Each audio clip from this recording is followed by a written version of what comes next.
Try to imagine yourself as a soldier in the middle of a war, surrounded by death, people being shot.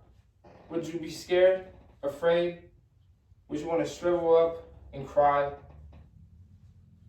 That is the exact opposite of what a man named William Carney did. William Carney, in the middle of the Civil War, saw his color guard be shot and ran after the flag as it was falling to the ground, as you can see in this image.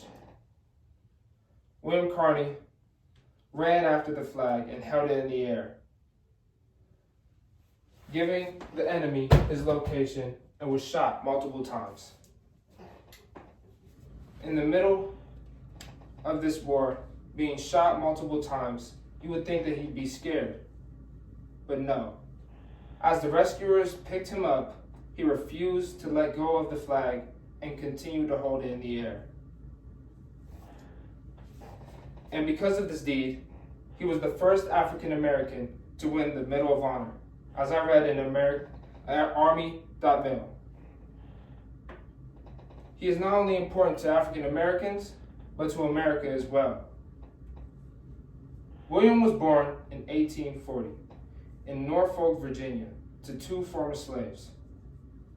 And as you know, the southern states were against African Americans receiving an education, voting, doing any of those sorts of things, as I read in nps.gov. So you might wonder why he would want to join the Army as an African American. William was a very spiritual man. He believed in God, and he originally wanted to become a preacher.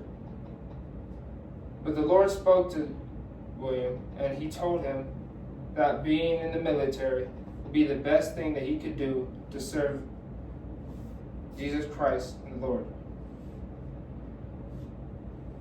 He gave himself an education, knowing that the southern states would not be helpful for him to become smarter. He thought that becoming more educated would benefit him. So he was brave, and he was brave throughout the war.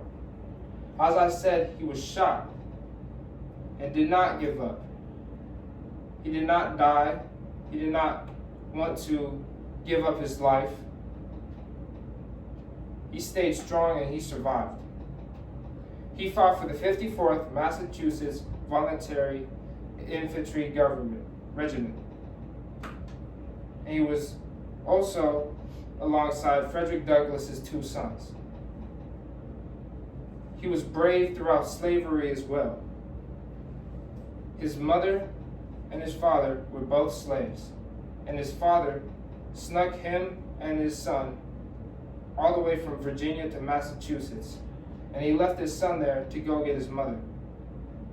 At a young age, you would think that this man would be crying and he would be scared and not want to leave or do anything, and he would just starve and die.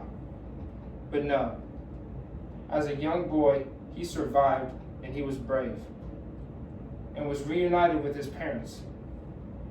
Now that you know who he is, do you think that he's important? Do you think that he should be talked about more often? For me and many others, I think this. As for another man who wrote about William in a song, which I will read to you now. One night on southern battlefields, down where Fort Wagner lay, a regiment of black men fought the blue against the gray. As the sun sank slowly in the west, a thunderstorm and gale wept tears to see the brave black troop shot down by leaden hail. A Negro saw the old flag fall and threw his gun away to grasp the falling color staff and lead them to the fray. 'Twas the blue against the gray, boy, and he said to all around, I've done my duty, boys, the flag never touched the ground. I've done my duty, boy, he said to all around, I've done my duty, my boys, the flag never touched the ground.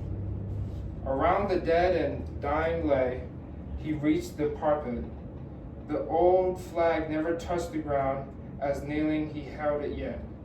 The old flag did not bite the dust where the old black hero lay. Two armies battled for the fort, the blue against the gray. Amid the awful slaughter there, he said to all around, I've done my duty, my boys. It never touched the ground. Thank you.